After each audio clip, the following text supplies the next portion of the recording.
दोस्तों आप लोगों ने माझी मूवी देखी होगी तो माझी मूवी में जो डायलॉग रहता है कि बहुत बड़ा है तू, बहुत घमंड है तुझ में, देख कैसे निकालते हैं तेरा घमंड। तो वो एक तरीके से एक इंसान की एक सिंगल माइंडेड अप्रोच आप लोग बोल सकते हैं कि एक ही टारगेट पर हिट करना, अपने आप को एक ही डायरेक्शन में लेकर चलना।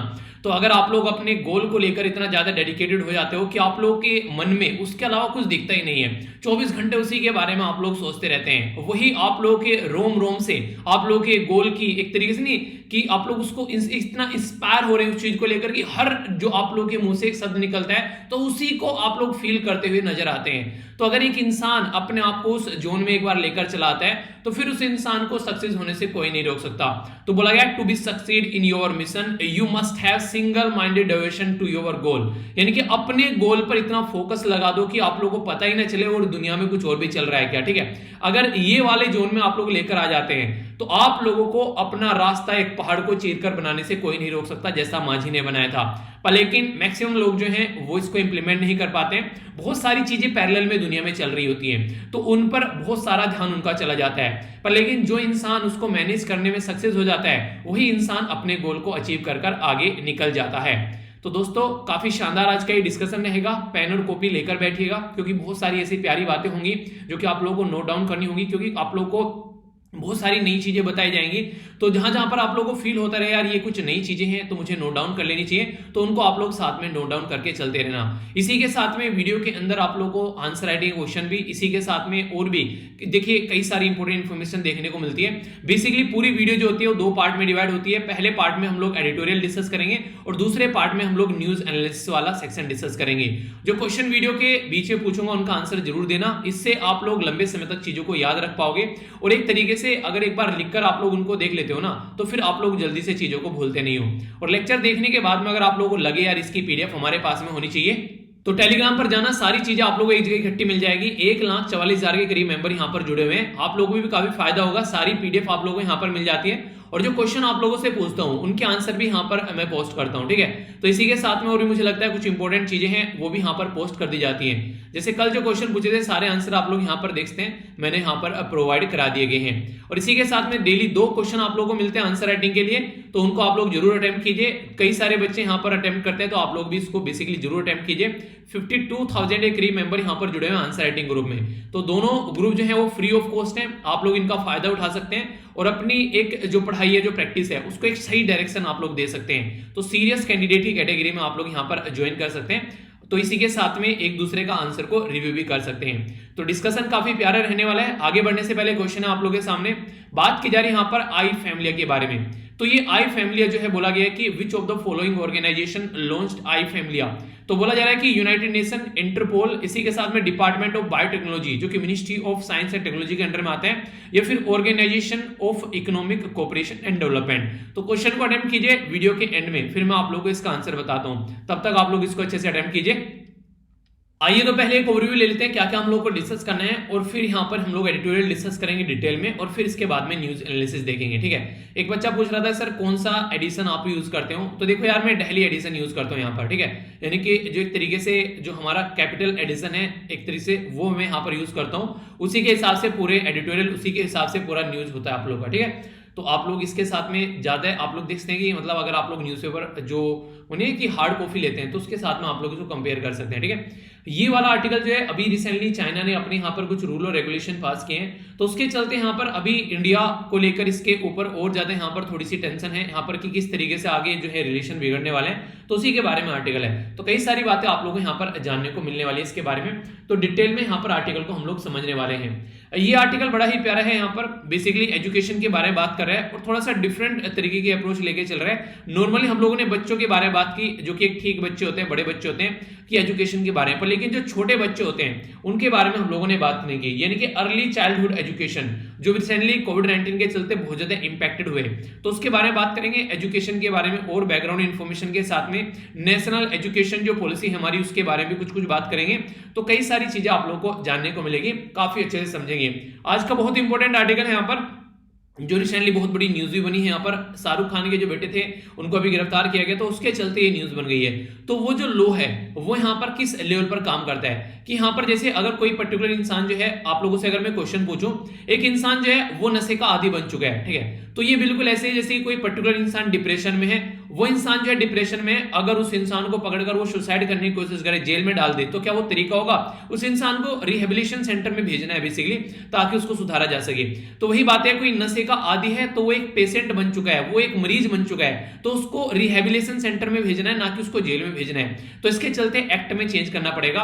तो क्या क्या प्रोविजन है, अब फिलहाल क्या एक्ट है और क्या क्या चीजें कर सकते हैं और कौन मिलकर इसके ऊपर काम करेगा, तो क्वेश्चन भी आप लोग यहां पर बेसिकली लिखा हुआ है, बोला गया should the NDPS act be amended, ठीक है। तो इसके बारे में बात की जा रही है, तो समझेंगे काफी डिटेल में इस आर्टिकल को, बहुत सारी बातें आप लोगों को जानने को मिलने वाली है, तो आप लोगों को नई चीजें जानने को मिलेगी। ये वाला आर्टिकल और ये वाला आर्टिकल फिर से यहां पर कॉन्फ्रेंस ऑफ पार्टी के बारे में है। तो यहां पर बेसिकली आप लोगों को पता है अभी अक्टूबर एंड आ गया, तो कॉन्फ्रेंस ऑफ पार्टी स्टार्ट होने वाली है और अपने प्राइम मिनिस्टर मोदी साहब जो हैं वो भी यहां पर विजिट पर पहुंच रहे हैं, उसको अटेंड करेंगे। तो उसी के चलते कई सारे आर्टिकल अभी आप लोगों को यहां पर देखने को मिलने वाले हैं, तो उसके बारे में यहां पर बात की जा रही है। ये आर्टिकल बेसिकली हमारी कंट्री के फॉर्मर जो वाइस प्रेसिडेंट हामिद अंसारी साहब के द्वारा लिखा गया है। सोसाइटी किस तरीके की हमारी हो रही है, तो उसके बारे में बताने की कोशिश की जा रही है, ठीक है। यानी कि एक तरीके से नहीं, कई बार क्या होता है कि सोसाइटी में जिसमें हम लोग रहते हैं वहां पर एक अलग ही फिनोमिनन आप लोगों को देखने को मिलता है, ठीक है। तो उसके बारे में कुछ बातें डिस्कस की गई हैं, ज्यादा इंपॉर्टेंट मुझे आर्टिकल नहीं लगा अगर देखा जाए तो, ठीक है। तो बेसिकली यहाँ पर ये वाला जो डेटा पॉइंट है इसके बारे में आप लोग यहाँ पर याद रखते हैं, इसके बारे में देखते हैं, इसके बारे में हम लोग एक ओवरव्यू लेंगे।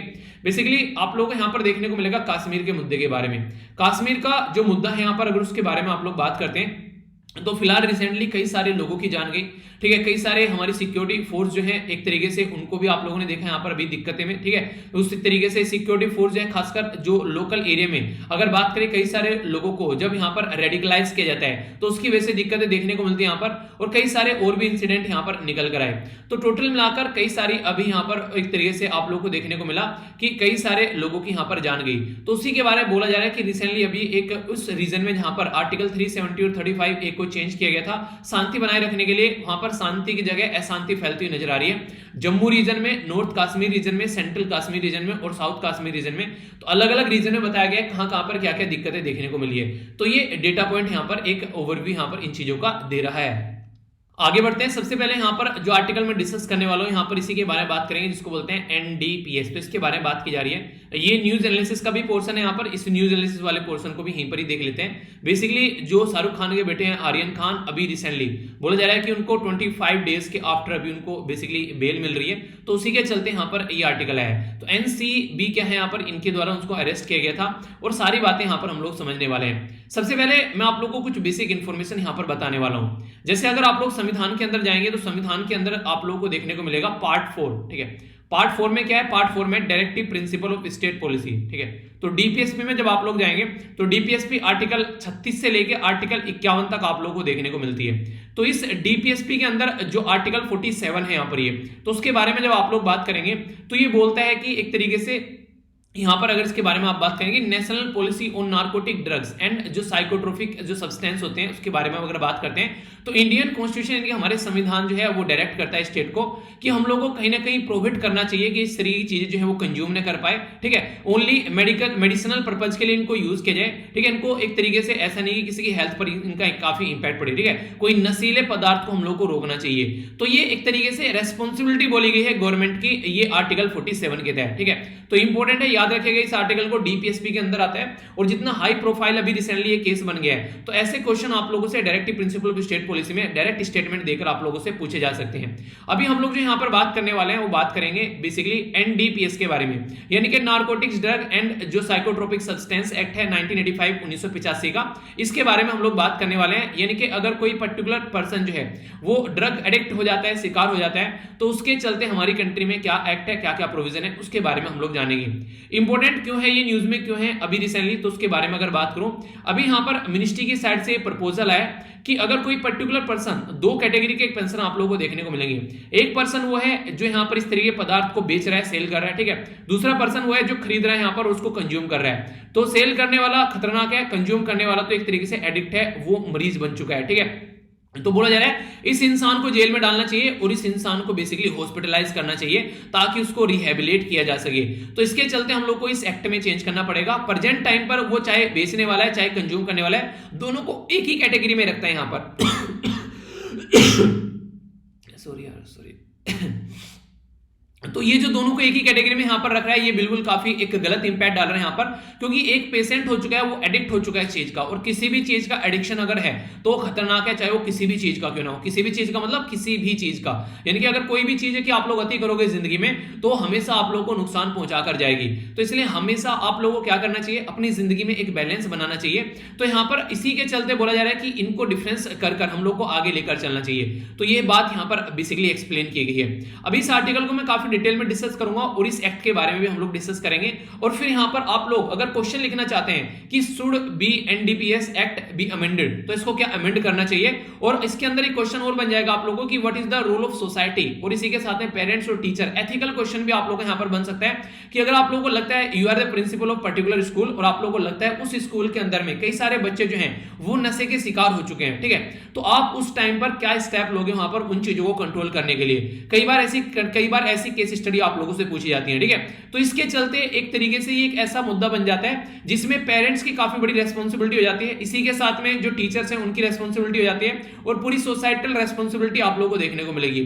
तो कंक्लूजन जब आप लोग किसी क्वेश्चन का आंसर लिखते हैं तो वहां पर आप लोग ये सारी चीजें मेंशन कर सकते हैं, अच्छे से आप लोगों को यहां पर एक आंसर देखने को मिलेगा, ठीक है। अभी पहले आप लोगों से यहां पर बात करता हूं जो पर्टिकुलर ये ऑर्गेनाइजेशन है जो इस एरिया में काम करती है, तो इस ऑर्गेनाइजेशन को बोलते हैं हम लोग एनसीबी। एनसीबी मतलब यहां पर नारकोटिक्स कंट्रोल ब्यूरो।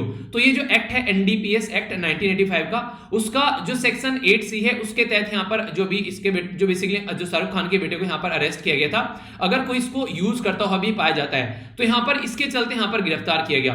तो यहां पर ये जो ऑर्गेनाइजेशन है ये यहां पर बेसिकली इस सारे मुद्दे को देख रही थी। हेडक्वार्टर इसका दिल्ली में 1986 जब ये यहां पर एक्ट आ गया उसके बाद में 1 साल बाद में ऑर्गेनाइजेशन बनाई गई और मिनिस्ट्री ऑफ होम अफेयर के अंडर में यहां पर ये आती है। तो यहां पर एक तरीके से हमारी कंट्री में ये एक नारकोटिक कंट्रोल ब्यूरो है हमारी कंट्री में, अगर आप लोग बात करें, जो कि यहां पर मिनिस्ट्री ऑफ होम अफेयर के अंडर में आती है और इस एक्ट को इंप्लीमेंट करने का काम करती है। और यहां पर कोई भी ड्रग ट्रैफिकिंग हो गया या कोई यूज कर रहा है, तो मैंने बोला ना अभी क्या, चाहे कोई बेचने वाला है और चाहे कोई यूज करने वाला है, ये दोनों को एक ही तराजू में रखकर तोलता है। तो उसके चलते एक्ट जो है वो गलत है। बोला जा रहा है कि यूज करने वाला पेशेंट है और बेचने वाला खराब आदमी है तो उसको पकड़ना चाहिए और यूज करने वाले को हॉस्पिटलाइज करना चाहिए। उसके चलते इसके अंदर चेंज करना पड़ेगा। और कंट्रोवर्सी इतनी ज्यादा हो गई है कि इसके चलते आप लोगों से आगे क्वेश्चन भी बन सकता है, ठीक है। अभी यहां पर कई सारी बातें मैं आप लोगों से डिस्कस करूंगा, तो थोड़ा सा ध्यान से सुनिएगा। ये कुछ ऐसी चीजें होती हैं जो आप लोगों का फाउंडेशन तैयार करती है, बेस बनाती है। तो यहां पर अगर आप लोग चीजों को कनेक्ट करते हुए चलेंगे तो अच्छे से समझ पाएंगे। अभी यहां पर union ministry of social justice and empowerment के द्वारा क्या बोला गया है कि अमेंडमेंट करना है नारकोटिक्स ड्रग्स एंड साइकोट्रोपिक जो सब्सटेंस एक्ट है जो एनडीपीएस 1985 का, उसके अंदर हम लोग चेंज करेंगे। तो रिकमेंडेशन यहां पर अभी निकल कर आई, जब एक हाई प्रोफाइल केस बन गया आर्यन खान का, उसके चलते यहां पर ये अभी केस निकल कर आया, तो बोला गया कि इसके चलते अभी चीजों को देखा जाएगा। तो मिनिस्ट्री के द्वारा बोला गया कि डीक्रिमिनलाइज कर देना चाहिए अगर कोई यूज करता है, वो भी स्मॉल क्वांटिटी में। यानी कि मान लीजिए एक पर्टिकुलर पर्सन है, वो बीड़ी सिगरेट का आदी है, ठीक है, तो एक आधी सिगरेट पी ले रहा है, ठीक है, तो एक तरीके से उसको ले जाकर जेल में डाल देना, या फिर जो वह सिगरेट बेच रहा है रेगुलरली उसको देखना है। तो ये वाली बात आप लोग समझ सकते हैं एक तरीके से कनेक्ट कर। तो यानी कहने का मतलब यहां पर ये कि बेचने वाला अगर बेचेगा ही नहीं तो वहां पर कौन उसको बेसिकली यहां पर खरीदेगा, ठीक है। आप लोग उनको अलाउ मत कीजिए, यहां पर उस तरीके से आप लोग चीजें कर सकते हैं। पर लेकिन यहां पर चीजें की बैलेंस बनाने वाली बात होती है कि यहां पर एक तरीके से दोनों ही तरीके से चीजें सुधारनी है, एक बेचने वाला भी और देख से यूज करने वाला भी, ठीक है।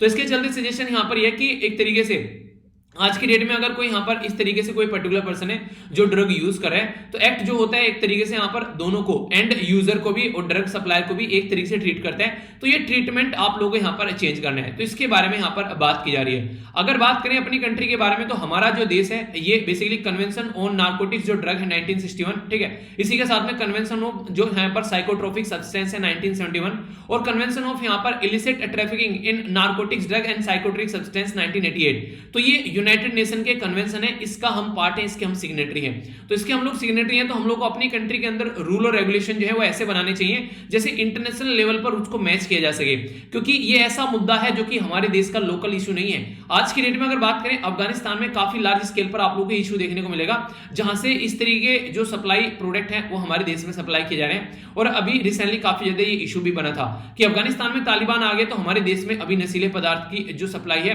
वो आप लोगों को बढ़ती हुई नजर आएगी, क्योंकि क्योंकि अफगानिस्तान में तालिबान के पास में कमाने का कोई साधन नहीं है, तो ये साधन होगा उनका कमाने का। तो यहाँ पर सबसे इंपॉर्टेंट बात देखिए क्या होती है, ये जो यंग जनरेशन के जो बच्चे होते हैं उनको अपना शिकार बनाने की कोशिश करते हैं। रीजन क्या है, अगर कोई ऐसा इंसान जिसकी एज जो यहाँ पर आज के डेट 50, 55 या 60 हो चुकी है, अगर वो इसका शिकार बनेगा तो वो एक लंबा कस्टमर नहीं बनेगा इनका। ये बेसिकली एक ऐसा कस्टमर बनाते हैं जो कि लंबा चले, यानी कि अगर कोई 15 साल की उम्र में, 20 साल की उम्र में अगर पीना स्टार्ट कर देता है, सोचिए अगर वो यहाँ पर 80 साल से जी कर जाता है तो 60 साल कस्टमर रहा इनका, तो 60 साल इनका बिजनेस दबाकर चलेगा। तो एक यंग जनरेशन के बच्चे पर ये इंपैक्ट डालने की कोशिश करते हैं, तो ये दिक्कतें देखने को मिलेगी। और आज की डेट में अभी रिसेंटली मैंने एक आर्टिकल आप लोगों से डिस्कस भी किया था, यहाँ पर पंजाब के अंदर काफी सारे ऐसे इश्यूज देखने को मिलते हैं। उड़ता पंजाब मूवी बनाई गई, कई सारी और भी मूवीज में इस तरह की चीजें दिखाई जाती हैं। वहां पर महिला जो है वो भी कई सारी ड्रग की एडिक्ट हो चुकी है। तो महिलाओं के लिए तो दिक्कत ये आ रही है कि अगर कोई मेल कैंडिडेट है उसको तो फिर भी रिहेबिलिट कर देते हैं ले जाकर वहां पर एक सेंटर के अंदर में, पर लेकिन अगर फीमेल हो रही है तो और ज्यादा इंसल्ट की बात हो जाती है कि अरे यार लड़की भी ऐसी काम कर रही है। मतलब उन्हें एक जो ऐसी सोसाइटी, पैट्रियार्कल सोसाइटी, पुरुष प्रधान जो सोसाइटी में हम लोग रहते हैं, वहां पर लड़का कर रहा है तो चलता है, ठीक है, चलो भैया उसको रिहेबिलिट कर दो यार, आदत खराब हो गई है, एक तरीके से जवान खून था बेचारा, मतलब बहल गया, ठीक है, वो वाली चीजें। पर लेकिन लड़की कर रही है तो फिर इज्जत बेइज्जती की बात आ गई। यहां तक बात आ गई कि यहां पर देखो इंटरेस्टिंग चीज बताता हूं आप लोगों को, लड़का अगर उल्टी सीधी हरकतें करने लगा, नशा करने लगा, शराब पीने लगा, तो बोलते हैं शादी कर लो सुधर जाएगा, ठीक है। सोचो अगर लड़की करने लगे उसको क्या बोलेंगे, उसको बोलेंगे लड़की खराब है, इसके साथ में किसी की शादी, इसकी शादी नहीं होनी चाहिए, ठीक है। यानी कि एक तरीके से ऐसी कंडीशन आप लोगों को देखने को मिलेगी, यानी कि एक ऐसे नशे करती है, इसको बेसिकली कौन शादी करेगा इससे। तो ये सिचुएशन आप लोग देखते हैं, तो इसको बोलते हैं पैट्रियार्कल सोसाइटी, यानी कि लड़का और लड़की को बिल्कुल अलग तरीके से ट्रीट किया जाता है। यहाँ पर आज के में ये कंडीशन देखने को मिलती है। अभी अगर बात करें तो ड्यूअल ऑब्जेक्टिव बोला गया यहाँ पर, नार्कोटिक्स जो ड्रग्स है और साइकोट्रोपिक सब्सटेंस है उसको चलते हैं यहाँ पर लिमिटेड यूज में किया जाए, ओनली मेडिकल यूज के लिए, ऐसा नहीं कि कोई भी उसको यूज करे। और इसी के साथ में साइंटिफिक पर्पज के लिए बेसिकली अगर देखा जाए यहाँ पर साइंटिफिक पर्पज एज वेल, ठीक है, तो प्रिवेंट किया जाए एब्यूज, यानी कि गलत तरीके से उसका मिसयूज नहीं होना चाहिए। तो यानी कि कोई भी अगर पदार्थ है इस तरीके का तो यहाँ पर उसको लिमिटेड अवेलेबल कराना चाहिए और साइंटिफिक पर्पज के लिए, मेडिसिन के लिए, उन लगे के लिए यूज होना चाहिए। तो बेसिक जो लेजिस्लेशन है हमारी कंट्री में, इंडिया के अंदर में, तो एनडीपीएस एक्ट जो है 1985 का, वो सारी चीजें यहाँ पर देखता है, तो उसके हिसाब से हम लोग को काम करना चाहिए। अब थोड़ा सा मैं आप लोगों को इस एक्ट के अंदर लेकर चलूंगा जिसके कुछ बातें आप लोगों को पता होनी चाहिए। एक्ट जो है वो काफी अच्छे प्रोविजन यहाँ पर रखता है, इवन डेथ पेनल्टी तक रखता है। अगर कोई यहाँ पर रिपीटेडली ऐसा ऑफेंडर पाया जाता है कि बार बार जेल में जा चुका है पर सुधर नहीं रहा है, तो उसको डेथ पेनल्टी तक प्रोवाइड कराता है। नार्कोटिक कंट्रोल ब्यूरो जो है यहाँ पर वो कॉन्स्टिट्यूट की गई थी, इनकी बनाई गई थी 1986 में, इस एक्ट के तहत यहाँ पर चीजों को इंप्लीमेंट करने के लिए। इसका सेक्शन 27 जो है एनडीपीएस जो एक्ट का यहाँ पर ये, वो बेसिकली रिग्रेस इंप्रिजनमेंट के बारे में बात करता है, यानी कि बोलता है कि यहाँ पर note be less than 10 year, यानी कि 10 साल तक का या फिर 20 ईयर तक का भी एक्सटेंड किया जा सकता है। 1 लाख तक की पेनल्टी या फिर 2 लाख तक की पेनल्टी, अगर लगे तो 2 लाख से ज्यादा भी पेनल्टी इंसान पर लगाई जा सकती है। तो ये एक तरीके से ये कोशिश करता है कि हर तरीके से कोई ऐसे सोसाइटी में सब्सटेंस देखने को नहीं मिले, ऐसा कोई गंदी हरकतें करता हो सोसाइटी में न पाया जाए, तो उसको रोका जा सके। इवन इसमें 2014 में इसके अंदर अमेंडमेंट भी किया गया कि बेटर मेडिकल एक्सेस यहां पर प्रोवाइड कराया जा सके कुछ नार्कोटिक जो ड्रग्स हैं, वरना पता चला कि दवाइयों के लिए भी उनको यूज नहीं किया जा रहा है। तो मैन्युफैक्चरर जो थे यहाँ पर मॉर्फिन, तो उसको नशे के लिए बेसिकली देखने को मिला था आप लोगों से, ठीक है, तो उसको रोकने के लिए कई बार ऐसी चीजें की जाती थी कि यहाँ पर चलो अलाउ ही नहीं करना है। तो अभी उसके अंदर कुछ चेंज लाया गया ताकि हॉस्पिटल को तो कम से कम मिल सके ना, वो पता चला हॉस्पिटल में भी नहीं मिल पा रही है, तो इसके चलते चीजें देखने को मिली। तो 2014 में जो इसेंशियल जो बेसिकली एक तरीके से नहीं एक बैरियर थे उनको रिमूव किया गया और एक तरीके से यहाँ पर इसेंशियल नार्कोटिक ड्रग्स की कैटेगरी में जो चीजें थी उसको लेकर आगे चलने की बात की गई। और डिफाइन भी बेसिकली कहता है कि इसेंशियल ड्रग कौन सी होती है, ठीक है, कैसे उनको अलाउ करना है, कैसे मैन्युफैक्चर करना है, कैसे उनको लेकर चलना है, कैसे मतलब एक इंटर स्टेट उनको ट्रांसपोर्ट करना है, ठीक है, परचेज कौन कर रहा है, कंज्यूम कौन कर रहा है। तो कहने का मतलब यहाँ पर है कि बहुत सारे आप लोगों को एक तरीके से एक लेडर नजर आएगी, एक सीढ़ी नजर आएगी जिसमें मिलकर सब काम कर रहे हैं। तो अगर आप अकेले बोले कि हाँ यार ये चीजें इस तरीके से हो जाएगी और इस तरीके से सही है, पर लेकिन आप लोगों को समझना पड़ेगा कि रियलिटी क्या है बेसिकली, ठीक है। तो रियलिटी क्या है उसके ऊपर आप लोगों को ध्यान देना पड़ेगा कि हम लोगों ने बोल तो दिया, जैसे कल मैंने क्वेश्चन आप लोगों से पूछा था, कई सारे बच्चों के द्वारा बहुत प्यारा आंसर दिया गया, एक्सप्लेन किया गया काफी अच्छे से। अच्छा लगता है यार जब आप लोग किसी चीज को लिखते हो ना एक्सप्लेन करके अच्छे से, तो मुझे लगता है कि मैं सही तरीके से डायरेक्शन में चीजें लेके चल रहा हूं और आप लोग पार्टिसिपेट करते हो तो उससे मुझे एक तरीके से खुद के अंदर कॉन्फिडेंस आता है, ठीक है। पार्टिसिपेशन का मतलब क्या है, ये तो एक तरीके से ना आप लोग इंटरेस्ट लेते हो तो उससे लगता है कि हाँ मैंने जो पढ़ा है वो आप लोगों की समझ में आ रहा है। पार्टिसिपेशन वही तो इंसान करेगा ना जो जिसकी समझ में आ रहा है, जिसकी समझ में नहीं आ रहा है वो क्या पार्टिसिपेट करेगा, ठीक है। तो इससे ये पता चलता है बेसिकली। तो जितने भी ज्यादा आप लोग आंसर देते हो, जैसे कई सारे बच्चे रेगुलर बहुत प्यारा आंसर लिख रहे हैं, ठीक है, अगर आप लोग टेलीग्राम पर जाकर देखोगे, और इसी के साथ में कई सारे बच्चे रिव्यू भी कर रहे हैं एक दूसरे का, तो एक दूसरे से सीख रहे हैं, म्यूचुअल इंटरेक्शन देखने को मिल रहा है, जैसे नॉर्मली आप लोग एक फिजिकल क्लास में देखने को मिलता है। तो एक ऐसा ही आप लोग इसमें भी यहाँ पर बेसिकली माहौल बना सकते हैं। देखिए अंदर से इच्छा आनी चाहिए, सारी चीजें आप लोग आराम से कर पाते हैं, तो वो वाली बातें बोली जा रही है, ठीक है। तो एक तरीके से एंजॉय करिए अच्छे से, और जो क्वेश्चन पूछता हूं उनको लिखने की कोशिश कीजिए, अच्छा लगता है मुझे भी पर्सनली, ठीक है। आगे अगर बात करूं आप लोगों से यहाँ पर, तो बोला जा रहा है कि डीक्रिमिनलाइज करना एक तरीके से, ठीक है। तो इसके अलावा और क्या स्टेप हम लोग को उठाने चाहिए? चलो डीक्रिमिनलाइज कर दिया, आप लोगों ने बोला कि हाँ डीक्रिमिनलाइज कर देते हैं इसको, कि ये गलत चीज है, पर लेकिन इसके अलावा और भी कई सारे मुद्दे इनके द्वारा बोले गए। इनमें सबसे बड़ा मुद्दा तो अभी आप लोगों को देखने को मिलेगा कि कौन कौन यहां पर इसके ऊपर काम कर सकता है। तो लॉ इन्फोर्समेंट एजेंसी बोला जा रहा है अकेला काम नहीं कर पाएगी, उसके ऊपर डिपेंडेंट रहना ये काम नहीं चल पाएगा, वो अपना काम कर सकती है एक मिनिमम लेवल तक का। पर लेकिन ये एक ऐसा मुद्दा है जो हर एक लेवल पर आप लोगों को टैकल करना पड़ेगा। पेरेंट्स जो है उनको बच्चों को उस लेवल पर ट्रीट करना पड़ेगा कि उनके साथ में कनेक्ट रहना है। बच्चों को कई बार क्या करते हैं पेरेंट्स अलग थलग डाल देते हैं, और बच्चा गलत संगत में पढ़कर, एक गलत संगत में अगर स्टार्टिंग में पड़ जाता है, पता चला स्टार्टिंग में सिगरेट बीड़ी पीने का शिकार हो गया, आगे चल के क्या होगा, फिर आप लोग को दिक्कतें देखने को मिलेगी। टीचर्स जो है उसका बहुत बड़ा रोल रहता है, खासकर टीचर जो होता है एक बच्चे की, एक पेरेंट्स और टीचर जो होते हैं बच्चे को बेसिकली बना भी सकते हैं और बिगाड़ भी सकते हैं। तो अगर सही टीचर सही टाइम पर सही गलत अगर कोई बच्चा और उसको सही डायरेक्शन दिखा दे, तो वही बच्चा आगे चलकर पता नहीं क्या क्या कमाल कर सकता है, और अगर उसको सही डायरेक्शन नहीं मिले तो वही बच्चा आगे चलकर खुद की भी जिंदगी और दूसरों की भी दो चार की जिंदगी बर्बाद कर सकता है। सोसाइटी काफी बड़ा फैक्टर होता है। सोसाइटी में अगर प्रोग्रेसिव थॉट के लोग हैं अगर, तो वहां पर चीज अच्छी देखने को मिलेगी, पर लेकिन अगर रिग्रेसिव थॉट के लोग हैं, यानी कि हर बात पर आप लोगों को टोंट करते हैं कि तुमसे ना हो पाएगा, हमसे नहीं हुआ तो तुम क्या कर लोगे, ठीक है। तो ये वही बात होती है कि ऐसा लगता है कि जैसे कि एक इंसान ना, हर एक इंसान का एक माइंडसेट होता है। अगर आज की डेट में मैं बोलूं कि ये पर्टिकुलर काम मेरे से नहीं हो पाया और मैं आप लोगों को बोला आप लोग भी नहीं कर पाएंगे, तो इसका मतलब ये है कि एक तरीके से मैं रिग्रेसिव थॉट का आदमी हूं, यानी कि मेरे से खुद से वानी में आप लोगों को बोल रहा हूं आप लोग भी नहीं कर पाएंगे, ठीक है। बेसिकली अगर मैं ये बोलूं कि चलो यार हो सकता है उस टाइम पर मेरे से कोई गलती मेरे से नहीं हुआ, पर लेकिन हाँ आप लोग कर सकते हैं, ये वाली गलती आप लोग मत करना, तो ये होता है प्रोग्रेसिव थॉट का आदमी। और पेरेंट्स हमेशा ऐसे ही करते हैं। पेरेंट्स अगर उनसे कोई काम नहीं हुआ है तो उन अपनी गलतियों से बच्चों को बोलते हैं कि बेटा हमने ये गलती की, तुम ये गलती मत करना। तो पेरेंट्स हमेशा, और टीचर्स, दो देखिए दो इंसान ऐसे होते हैं जो अपनी जिंदगी में हमेशा आप लोगों को प्रोग्रेसिव थॉट पर लेकर चलेंगे, पहले पेरेंट्स और दूसरे टीचर, ठीक है। तो दोनों हमेशा ये चाहते हैं, जैसे अगर टीचर किसी को पढ़ाता है तो हमेशा चाहता है उसका पढ़ाया हुआ बच्चा जो है वो हाई से हाई पोजीशन पर पहुंचे, ठीक है। तो एक तरीके से पेरेंट्स होते हैं, एक पेरेंट्स एक ऐसा इंसान होता है जो हमेशा सोचता है कि हाँ मेरा बच्चा जो है वो हमेशा मेरे से अच्छी पोजीशन पर पहुंचे।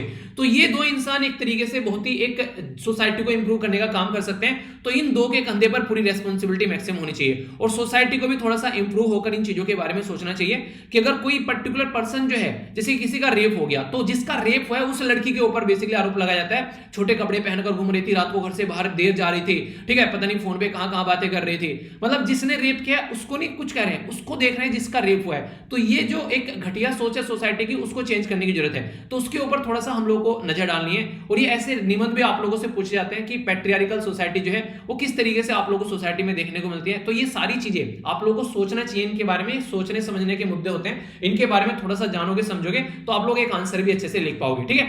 तो ये बातें थी यहाँ पर। आई होप कि आप लोगों के माइंड में ये पूरा आर्टिकल क्लियर हुआ होगा। तो क्वेश्चन अब बन जाए तो समझ में आना है। एक छोटी सी बात और बता देता हूँ, हालांकि एक्स्ट्रा चीजें हैं यहाँ पर। जब यहां पर कोई ऐसी चीजों को मेंटेन करने की बात आती है, आप लोगों को पता है कि स्टेट लिस्ट के अंदर आता है लॉ एंड ऑर्डर वाला सब्जेक्ट, ठीक है। तो बोला यह जाता है कि अगर किसी पर्टिकुलर पर्सन को पकड़ लिया जाता है एक बाउंड्री से दूसरी बाउंड्री में जाते हुए कि वो कुछ ऐसा पदार्थ बेच रहा है, तो दिक्कतें देखने को मिलती है। यानी कि कई सारे राज्य में पॉलिसीज आप लोगों को देखने को मिलेगी अलग अलग तरीके से। तो अगर दिक्कतें कई सारी क्या निकल कर आती है, मान लीजिए सबसे बड़ी दिक्कत तो है कि कोई व्हीकल जिस गाड़ी में ये सामान लेकर जा रहे हैं, ठीक है, अगर किसी ने इंफॉर्मेशन दे दी हाँ उस गाड़ी में ये इस तरीके उल्टी सीधी हरकतें हैं, तो उस तरीके से उसको पकड़ा जा सकता है। तो उसको चेक करके पकड़ा जा सकता है। हजारों गाड़ी सड़कों पर दौड़ती है, किस किस को चेक करेंगे? तो ये अगर नहीं पता है तो उसको पकड़ना मुश्किल हो जाता है कि कौन कौन नशीला पदार्थ किस गाड़ी में लेकर जा रहा है। दूसरा, अगर पकड़ भी लिया तो फिर ये केस जो है वो कोर्ट में पहुंच जाता है। तो कोर्ट में पहुंचने के बाद में ऐसा भी है कि 2 साल पहले केस को रजिस्टर किया गया था, अब तक उसकी हियरिंग भी नहीं है। तो दिक्कतें देखने को मिलती है। अगर हियरिंग स्टार्ट हो जाती है तो एक स्टेट से लेकर जब उस इंसान को लाया जाता है तो बार बार दिक्कतें देखने को मिलती है। एक तरीके से स्टेट बाउंड्री के इशू आप लोगों को यहाँ पर नजर आते हैं, क्योंकि ये स्टेट लिस्ट के अंदर आता है लॉ एंड ऑर्डर का सब्जेक्ट यहाँ पर। तो ये भी दिक्कतें देखने को यहाँ पर मिल जाती हैं। तो हर तरीके से इस मुद्दे पर बात करने की और काम करने की जरूरत है, तभी सॉल्यूशन यहाँ पर निकल पाएगा, ठीक है। तो काफी डिटेल में इसके ऊपर क्वेश्चन भी मैं आप लोगों को दूंगा, आंसर राइटिंग कीजिएगा अच्छे से। और यहाँ पर हम लोगों ने न्यूज एनालिसिस वाला भी पोर्शन देख लिया और ये वाला भी दोनों साथ में देख लिया, ठीक है। तो इंपॉर्टेंट है, इसके बारे में आप लोग आइडिया जरूर रखिएगा। नेक्स्ट जो आर्टिकल है यहाँ पर ये मैं बात करूंगा बेसिकली एजुकेशन के बारे में, और एजुकेशन के बारे में भी बेसिकली अर्ली चाइल्डहुड एजुकेशन, यानी कि जो बेसिकली बच्चा होता है उसके एजुकेशन के बारे में हम लोग बात करेंगे। नॉर्मली अगर आप लोगों ने देखा होगा कोई बच्चा है 8th में आ गया है, ठीक है, 8th में क्या 10th में आ गया है, 12th में आ गया है, ठीक है, तो पेरेंट्स जो होते हैं उसके पीछे डंडा लेकर रहते हैं पूरा, ठीक है, 10th के बोर्ड के एग्जाम में पढ़ लेना, ठीक है, मतलब एक तरीके से ऐसा लगता है कि यही बस आगे चलकर यही बच्चा जो है बस बच्चा रह गया जिसके 10th के एग्जाम है। कोई बच्चा अगर उसी घर में 6ठी में 7वीं में 8वीं में उसको बिल्कुल भूल जाते हैं, ठीक है, वो भी बच्चा वही पढ़ रहा है, उसको बोलेंगे ठीक है तू मजा कर चल, ठीक है, मतलब उसके ऊपर फोकस नहीं रहता है। तो कहने का मतलब यहाँ पर ये कि अभी रिसेंटली कोविड-19 में जो ये वाला सेक्शन है बच्चों का, उनकी हालत और ज्यादा खस्ता कर दी है। वो कैसे, अगर हमारी कंट्री में प्रेजेंट टाइम पर एजुकेशन सिस्टम आप लोग देखोगे तो कुछ इस तरीके से डिवाइडेड है। सबसे पहले प्री प्राइमरी आप लोग को देखने को मिलेगा, एलकेजी यूकेजी वो सारा सेक्शन आप लोग का। फिर एलिमेंट्री एजुकेशन आती है, ये बेसिकली क्लास 1 से स्टार्ट होती है और एज माना जाता है कि 6ठी से स्टार्ट होती है। तो 6ठी से लेके जो बेसिकली क्लास 1 से स्टार्ट होती है और 6 साल से स्टार्ट होती है। तो यहां से 6 से लेके 14 साल के बच्चों के लिए आप लोग को पता है हमारी कंट्री में संविधान में अमेंडमेंट किया गया था, ठीक है, तो अमेंडमेंट करके यहां पर 86th कॉन्स्टिट्यूशन अमेंडमेंट किया गया था। तो याद रखना बहुत ज्यादा इंपॉर्टेंट है। और कब किया गया था, ये 2002 में किया गया था। तो 86th कॉन्स्टिट्यूशन अमेंडमेंट करके 2002 में पार्ट 3 में जब आप लोग जाएंगे फंडामेंटल राइट के अंदर में, तो आर्टिकल फंडामेंटल राइट में क्या है, फंडामेंटल राइट है 12 से लेके 35 तक का। तो इन 12 से लेके 35 तक के अंदर एक आर्टिकल है जिसको बोलते हैं आर्टिकल 21। आर्टिकल 21 बात करता है राइट टू लाइफ के बारे में, और इसी के अंदर आर्टिकल 21 के अंदर अमेंडमेंट किया गया आर्टिकल 21A। तो ये जो ए ऐड किया गया, मैंने बताया था जहां पर भी कैपिटल लेटर में किसी आर्टिकल के सामने ABCD लिखा है, इसका मतलब है कि संविधान में संशोधन करके उसको ऐड किया गया है। तो ये वाला 86th कॉन्स्टिट्यूशन अमेंडमेंट करके यहां पर ऐड किया गया था, जिसके चलते यहां पर कंपलसरी एजुकेशन बना दिया गया 6 से लेके 14 साल के बच्चों के लिए एजुकेशन को। तो दो कैटेगरी में डिवाइड होता है, एक को बोलते हैं प्राइमरी एजुकेशन मतलब प्राइमरी स्कूलिंग, और दूसरे को बोलते हैं यहां पर अपर प्राइमरी। तो यानी कि आप लोग को देखने को मिलेगा यहां पर कि 1 से लेके 5 तक का प्राइमरी, और आप 5 से ऊपर चलेंगे 6 7 8 तक का अपर प्राइमरी देखने को मिलेगा। तो ये वाला सेक्शन जो है काफी इंपॉर्टेंट है, जिसके ऊपर फोकस देकर चलना चाहिए। और ये वाले सेक्शन के ऊपर नॉर्मली यहां पर इस वाले सेक्शन के ऊपर तो हम लोग फोकस दे लेते हैं, लेकिन इस वाले सेक्शन को नॉर्मली हम लोग भूल जाते हैं, और कोविड-19 ने इसको अभी यहां पर सामने भी रख दिया। तो हमारी कंट्री में इसमें चेंज करने के लिए अभी आप लोगों को पता है कि नेशनल एजुकेशन पॉलिसी भी लाएगी, जो कि नेशनल एजुकेशन पॉलिसी बोली 2020, ठीक है। तो ये इंपॉर्टेंट है यहां पर हमारी कंट्री में। अभी ये जो नेशनल एजुकेशन पॉलिसी है बेसिकली याद रखिएगा, तो ministry of human resource and development ये आप लोगों को देखने को मिलेगी। पर लेकिन ये जो मिनिस्ट्री अभी ये मिनिस्ट्री नहीं है, अभी मिनिस्ट्री है एजुकेशन, ठीक है। तो मिनिस्ट्री ऑफ एजुकेशन इसका नाम चेंज कर दिया गया है, पहले इसको ministry of human resource development बोलते थे।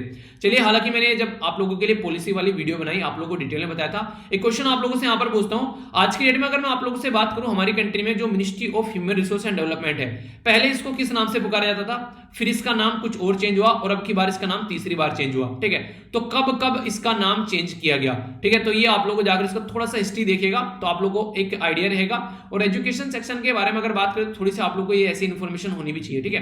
तो अर्ली चाइल्डहुड केयर और एजुकेशन के बारे में बात की जा रही है, तो नेशनल एजुकेशन पॉलिसी इसके ऊपर फोकस देकर चल रही है। नॉर्मली इतना फोकस अब तक देखा जाए तो एक पैटर्न जो हम लोग एजुकेशन का फॉलो कर रहे हैं उसके अंदर ये ज्यादा चीजें देखने को नहीं मिलती थी।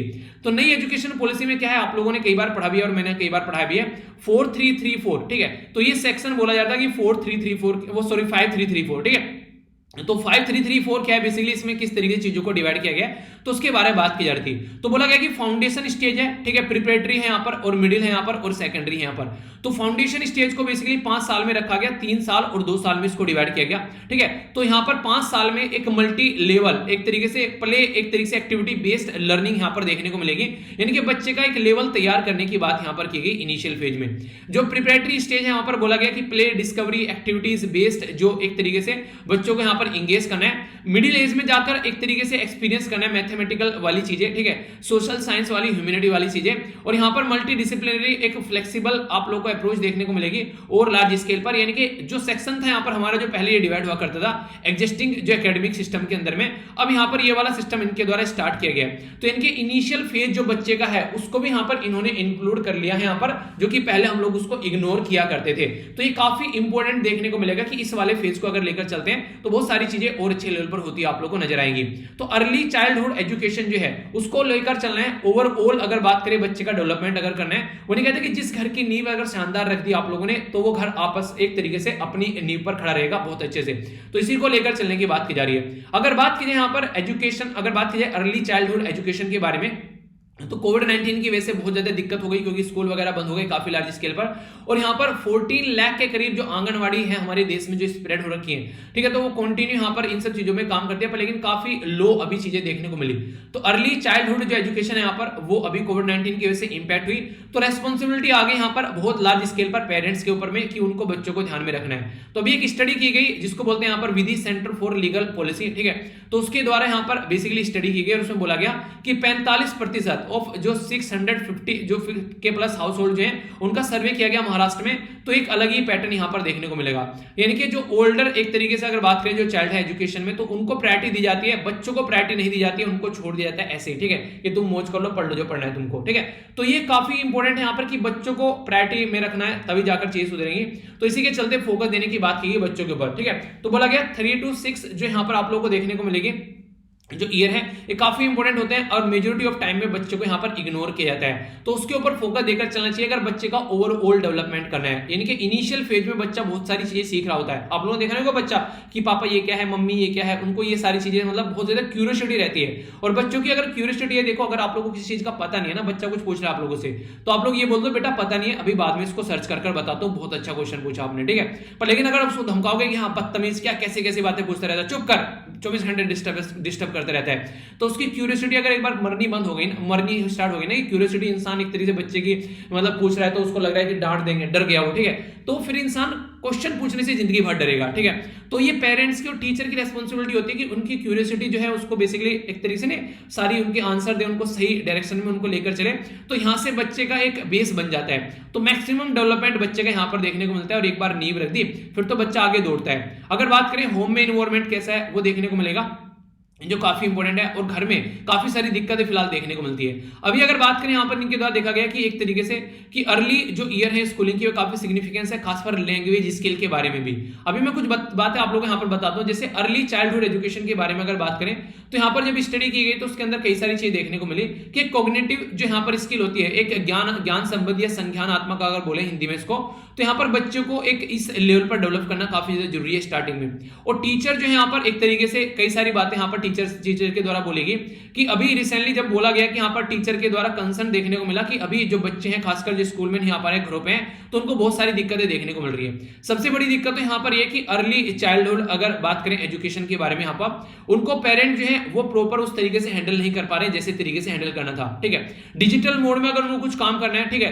तो यहाँ पर हाउस के अंदर वो उस तरीके का माहौल नहीं मिल पाता है। पर्टिकुलर अगर देखा जाए तो, ठीक है, कई सारी डिफिकल्टीज बच्चे फेस करते हैं, बच्चों को नहीं पता है, पेरेंट्स को भी नहीं पता है कि किस तरीके से उसको टैकल करना है।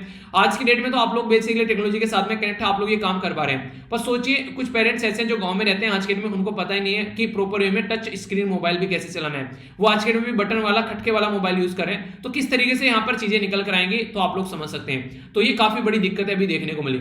इसी के साथ में यहाँ पर लर्निंग के साथ साथ में आप लोगों को देखने को मिलेगा एक और बड़ी दिक्कत है कि यहाँ पर हॉस्टाइल इन्वायरमेंट रहता है। कई बार पता चला जो फादर है मान लीजिए वो ड्रिंक करके आता है, ठीक है, शराब पी ली, ठीक है, तो एक अलग तरीका माहौल आप लोग घर में देखने को मिलेगा, गाली गलौज हो रही है, अगर हस्बैंड और वाइफ आपस में लड़ रहे हैं, बच्चे सारी चीज देख रहे हैं, तो चाइल्ड फ्रेंडली कई बार चीज देखने को नहीं मिलती है, ठीक है। तो ये हॉस्टाइल इन्वायरमेंट भी कई बार घर पे रहता है, तो बच्चे को प्रॉपर वे से टेक केयर नहीं किया जाता है। तो पेरेंट्स भी कई बार बच्चों की जिंदगी बनाने में और बर्बाद करने में काफी बड़ा रोल प्ले करते हैं। तो इसलिए पेरेंट्स को समझना चाहिए कि बच्चा है तो बच्चे को बच्चे की तरीके से ट्रीट कर सही डायरेक्शन में उसको लेकर चलना चाहिए। तो प्रायोरिटी ये होनी चाहिए। अगर टीचर के बारे में बात करें यहाँ पर, तो टीचर को भी यहाँ पर देखकर चलना चाहिए कि टीचर जो है उसकी नॉलेज कैसी है, ठीक है। एक तरीके टीचर को हाईलाइट करना चाहिए, सॉरी टीचर को हाईलाइट करना चाहिए पेरेंट्स से रिलेटेड यहाँ पर, ठीक है।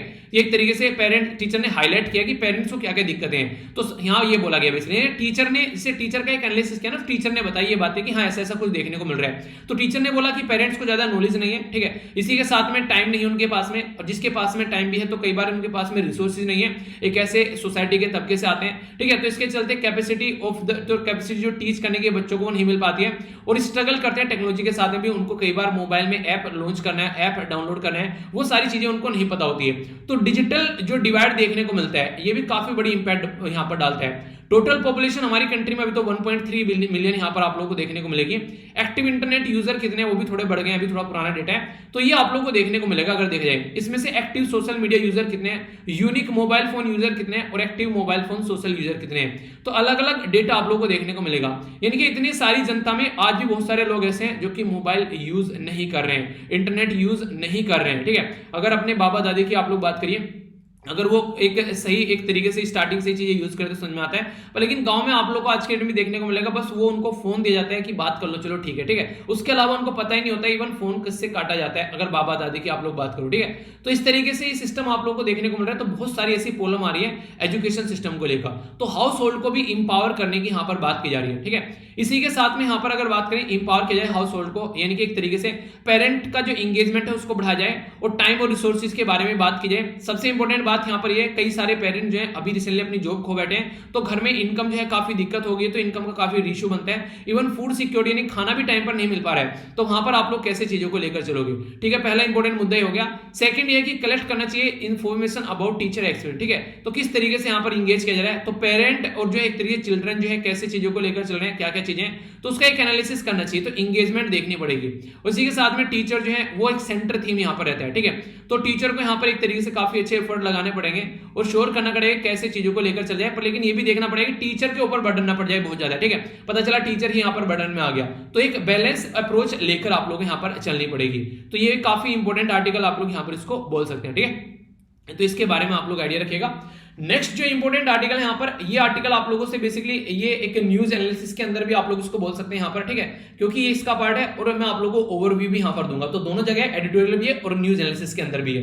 क्या है इस आर्टिकल के अंदर में, देखिए अभी आप लोगों को पता है कॉन्फ्रेंस ऑफ पार्टी हो रही है, ठीक है। कॉन्फ्रेंस ऑफ पार्टी हो रही है 26 और कहां पर हो रही है, ये आप लोगों को देखने को मिलेगा ग्लासगो में। ये अपनी प्यारी कंट्री, अगर आप लोग यूके के अंदर जाओगे तो थोड़ा सा इसको जूम करके जब आप लोग देखोगे तो आप लोगों को यहाँ पर यूके देखने को मिलेगा, ये है ग्लासगो, ठीक है। तो यहाँ पर एक कॉन्फ्रेंस ऑफ पार्टी हो रही है, तो इसी में यहाँ पर कई सारे मुद्दे रखे जा रहे हैं कि कैसे आगे आने वाले टाइम में चीजों को लेकर चलना है। तो कॉन्फ्रेंस ऑफ पार्टी जो यहाँ पर 26 हो रही है, तो इसको काफी इंपॉर्टेंट इसलिए भी माना जा रहा है कि 2020 में कोई ऐसी कॉन्फ्रेंस ऑफ पार्टी देखने को नहीं मिली, ठीक है। 2019 में कहां हुई थी ये आप लोगों को बताना है, तो उसी के चलते इसको आगे लेकर चलने की बात की जा रही है प्रॉपर वे में कि पेरिस क्लाइमेट जब एग्रीमेंट साइन किया गया था यहाँ पर, आप लोगों को पता है 2016 में यहाँ पर बेसिकली क्या होता, कॉन्फ्रेंस ऑफ पार्टी 21 हुई थी। तो याद रखना पेरिस क्लाइमेट एग्रीमेंट वाली कॉन्फ्रेंस ऑफ पार्टी 21 है। तो उसी के अंदर बोला गया था कि कैसे हम लोग को 1.5 डिग्री तक कंट्रोल करना है बेसिकली टेम्परेचर को, तो उसी के ऊपर बात करने की कोशिश की जा रही है। तो इंडिया के द्वारा साफ साफ ये बोला जा रहा है कि देखिए यार हम है ना बेसिकली एक तरीके से डेवलपिंग कंट्री है, ठीक है। तो हमारे पास में ना तो ज्यादा टेक्नोलॉजी है और ना ही ज्यादा रिसोर्सेज है और पॉपुलेशन है हमारी ज्यादा,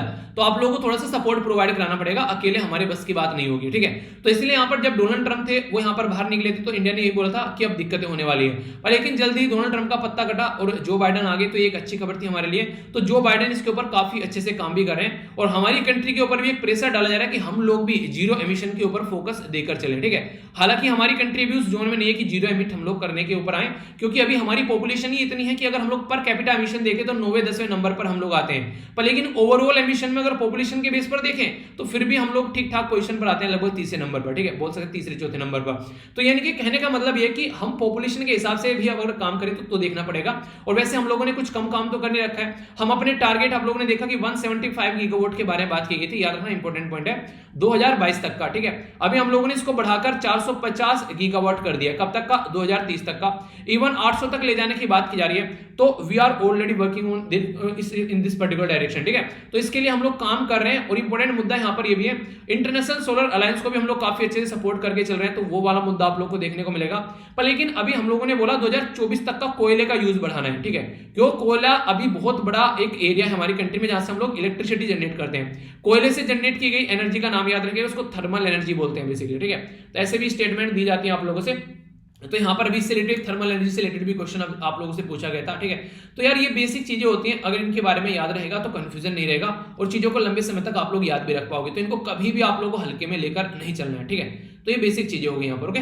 अभी यहाँ पर एक न्यूज एनालिसिस का भी पार्ट है यहाँ पर ये, और इसी के साथ में एडिटोरियल भी है, ठीक है। तो कई सारे ऐसे आर्टिकल हो गए कि न्यूज एनालिसिस भी साथ में हो गया। तो चाइना के द्वारा भी बोला गया कि रिजेक्ट करते हैं कंसर्न ओवर बॉर्डर लॉज को लेकर, यानी कि चाइना के द्वारा जो बॉर्डर लॉज लाए गए ये बोल रहे हैं कि उससे किसी को दिक्कत नहीं होने वाली है। चाइना ये बातें बोलने की यहाँ पर कोशिश कर रहे हैं, यानी कि जो बॉर्डर लॉज हम लोग लेकर आ रहे हैं उससे किसी को कोई दिक्कत नहीं होने वाली है। चाइना यहाँ पर ये बोला है कि यानी कि ये बॉर्डर लॉज जो है ये बड़े ही नॉर्मल काम करने वाले हैं और आप लोग इन सब चीजों को एंजॉय कर सकते हो आसानी से, ये बातें इनके द्वारा बोली गई। यानी कि हम लोग अपनी सिक्योरिटी के बारे में बात करें, आपके ऊपर इसका इंपैक्ट नहीं पड़ने वाला है।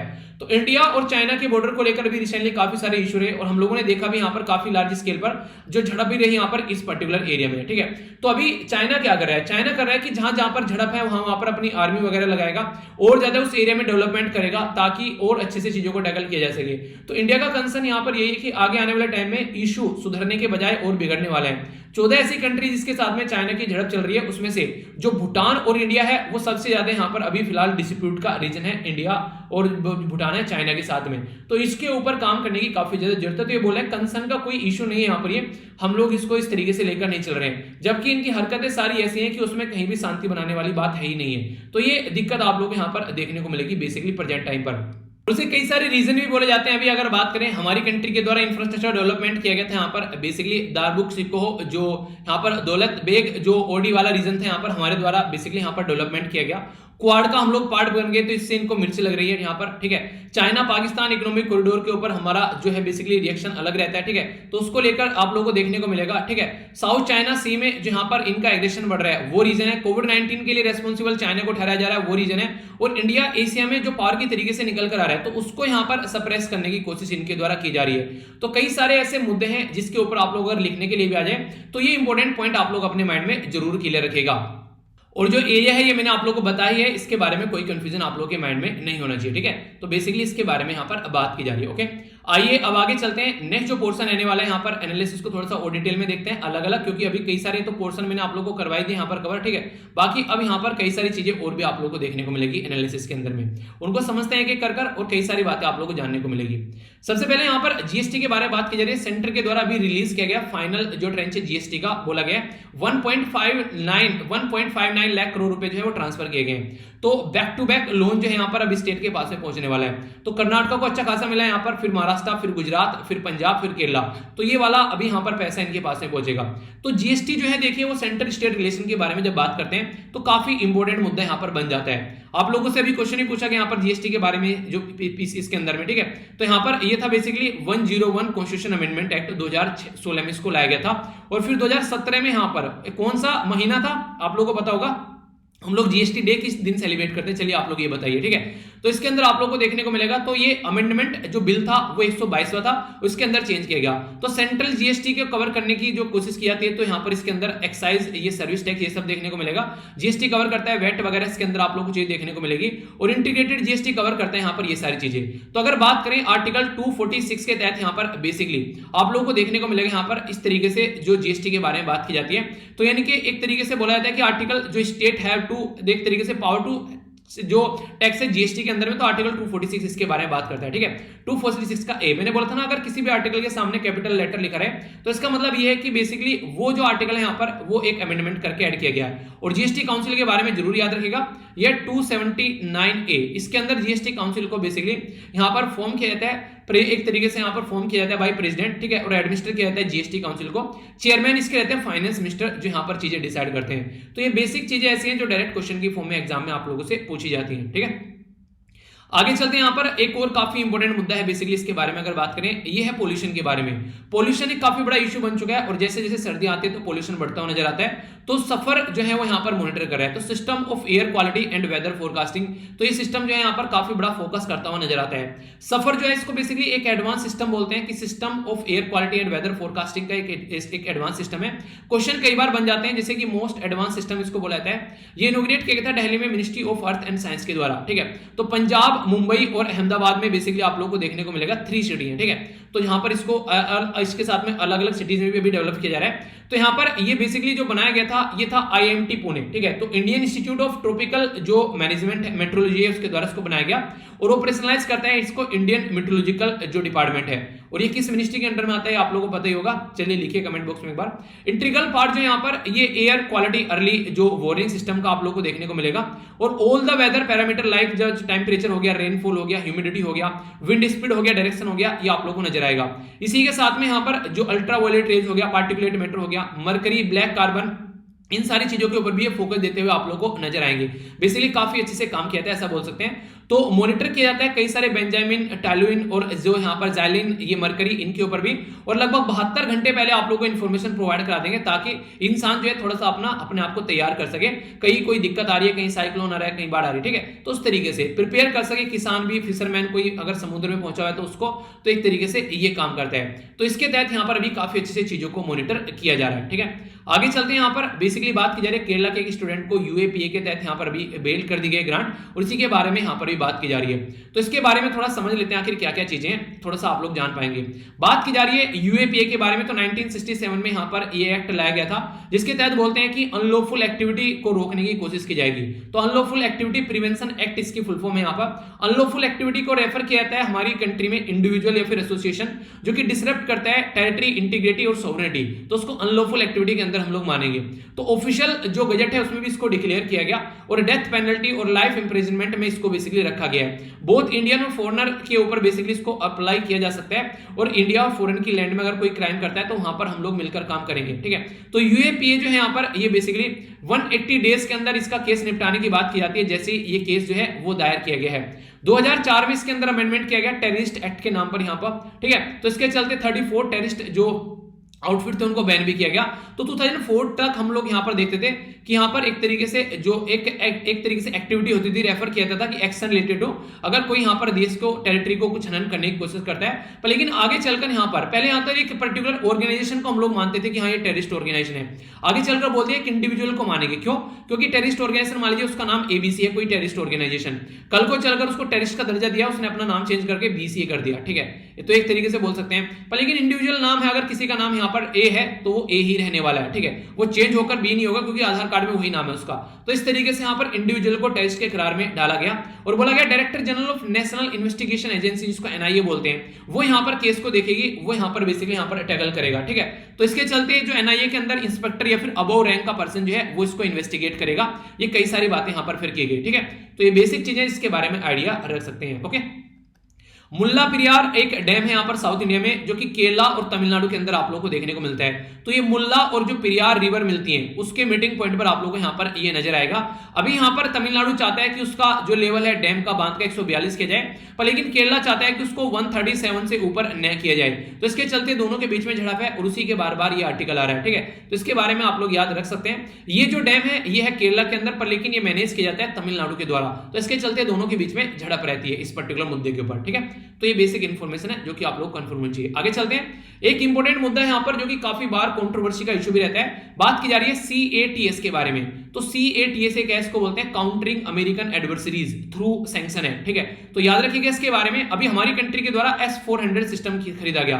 S-400 एक तरीका एयर डिफेंस सिस्टम है जो कि अगर कोई हमारी कंट्री के ऊपर अटैक करता है तो हवा ही हवा में उसकी मिसाइल को हम लोग मार कर सकते हैं। तो ये डिवाइड होता है 3 सिस्टम में। जैसे मान लीजिए कोई मिसाइल आ गई तो पहले रडार इसको यहाँ पर देख लेगी, अच्छा कोई मिसाइल आ रही है, ठीक है। तो रडार सिग्नल देगी यहाँ पर बेसिकली लॉन्चर को, और लॉन्चर क्या करेगा, लॉन्च कर देगा, और हवाई हवा में कई सारी मिसाइल इसको डिस्ट्रॉय कर साइड में फेंक देगी। अभी हमारी कंट्री के द्वारा जो सिस्टम खरीदा जा रहा है ये S-400, ये खरीदा जा रहा है रसिया से। पर लेकिन यूएसए ये बोलता है कि अगर आप लोग यहाँ पर कोई ऐसा सिस्टम अगर खरीदते हैं यहाँ पर हमारा डिफेंस पार्टनर होने के बाद में, तो हम आपके ऊपर सैंक्शन लगा सकते हैं। अगर आप लोग रसिया, ईरान या फिर नॉर्थ कोरिया के साथ में अगर कोई आप लोग अच्छे रिलेशन रखते हैं इस लेवल पर, तो इंडिया के ऊपर अभी सैंक्शन लगाने की बात यहाँ पर चल रही है इन चीजों को लेकर। तो एक्ट जो है वो प्राइमरली आखिर बोला जाए तो यहाँ पर रसिया को बेसिकली टैकल करने के लिए लाया गया था। जब यहाँ पर यूक्रेन वाला इशू बना था तो माना जा रहा था कई सारे मुद्दे देखने को मिल रहे थे, और इसी के चलते रसिया 2014 में G8 से बाहर निकला, वो G7 रह गया। तो अल्टीमेट गोल जो था यहाँ पर बेसिकली रसिया को था, पर लेकिन फिर ईरान और नॉर्थ कोरिया भी देखने को मिले। तो स्टेट डिपार्टमेंट जो है यूएसए का, उसके द्वारा नोटिफाई किया गया 39 जो रशियन एंटिटी है, ठीक है, और जो यहाँ पर मेजर डिफेंस पार्टनर है, ठीक है, एक्सपोर्ट करते हैं, तो वहां से आप लोगों को यहाँ पर बेसिकली कुछ खरीदना नहीं है।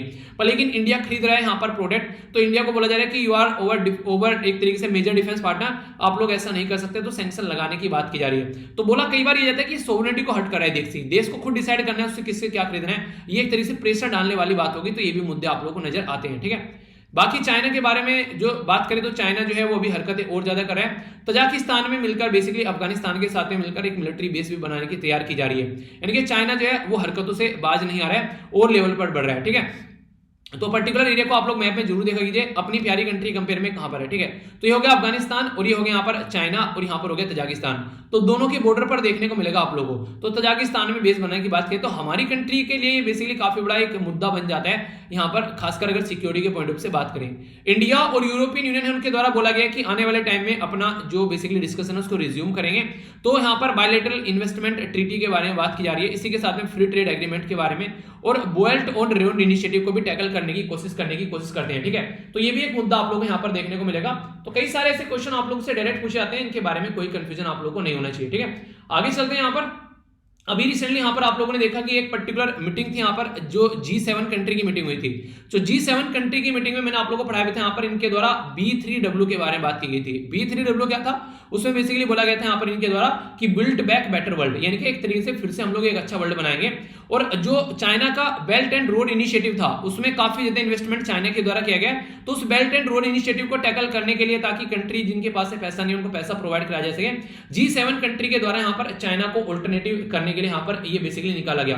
तो हेल्थ के मामले में, डिजिटल टेक्नोलॉजी के मामले में, जेंडर इक्वलिटी के ऊपर इनके द्वारा बोला गया हम लोग काम करने वाले हैं। और इसी के चलते क्लाइमेट के मुद्दे पर भी काम करेंगे। तो बहुत सारे ऐसे इश्यूज यहाँ पर देखने को मिले। और चाइना पाकिस्तान इकोनॉमिक कॉरिडोर के चलते पता है कि आज के दिन में पाकिस्तान जो है वो चाइना की गोद में बैठा हुआ है। तो सारे मुद्दे आप लोग जानते हैं। यूएसए बोला जा रहा है कि जहां पर एक रिलीजन फ्रीडम नहीं रहेगा, हम लोग वहां पर आएंगे हमेशा, ठीक है। तो रिलीजन के नाम पर कई दिक्कत होती है, तो यूएसए वहां पर हमेशा आता है। तो ये बात बोल रहे हैं। आप लोगों को बताना है, जब पार्ट 3 में फंडामेंटल राइट में आप लोग जाते हैं तो राइट टू रिलीजन जो है वो किस आर्टिकल से किस आर्टिकल के अंदर रखा गया ये आप लोग बताइए। अभी यहाँ पर काफी बड़ी एक इशू हुआ था कि चाइना ने बोला कि ताइवान के अंदर यूएसए के काफी फोर्स है, उनके द्वारा ट्रेन किया जा रहा है ताइवान के ट्रूप्स को। तो अभी एक्सेप्ट कर लिया गया है ताइवान के द्वारा कि हाँ ऐसा कुछ है।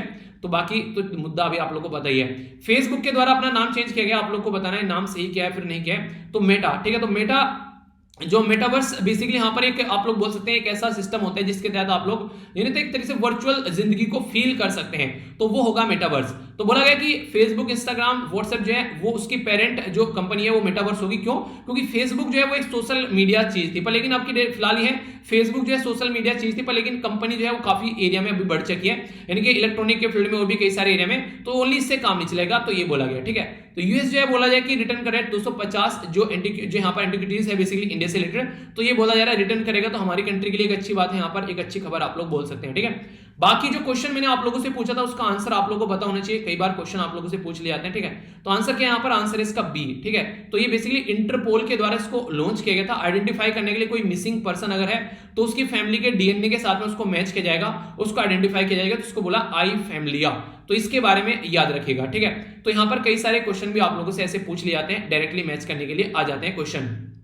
तो ये था आज का डिस्कशन। मैं आशा करता हूं शानदार तरीके से आप लोगों ने इसको एंजॉय किया होगा। इसी के साथ में आप लोगों को एक बार बता देता हूं क्या क्या हम लोगों ने देखा यहाँ पर। तो आप लोगों से क्वेश्चन देखा, उसका आंसर हम लोगों ने अच्छे से डिस्कस किया, ठीक है। यहाँ पर आर्टिकल थे, हम लोगों ने ओवरव्यू लिया, डेटा पॉइंट आप लोगों को यहाँ पर देखने को मिला। इसी के साथ में एजुकेशन के बारे में काफी डिटेल में मैंने एजुकेशन पॉलिसी के साथ साथ में बैकग्राउंड इन्फॉर्मेशन भी आप लोगों को दी, और इसी के साथ में नेशनल एजुकेशन पॉलिसी के बारे में कुछ हम लोगों ने बातें की, ठीक है। डिजिटल डिवाइड और ये भी कुछ एक्स्ट्रा पॉइंट आप लोगों को यहाँ पर देखने को मिले। इसी के साथ में ये न्यूज थी पहले, और इसी के साथ में क्या क्या मुद्दा है और कहां पर ये आर्टिकल 47 जरूर इंपॉर्टेंट है, याद रखिएगा। एनसीआरबी और ये सारा डेटा हम लोगों ने देखा, एनडी बेसिकली किसके बारे में।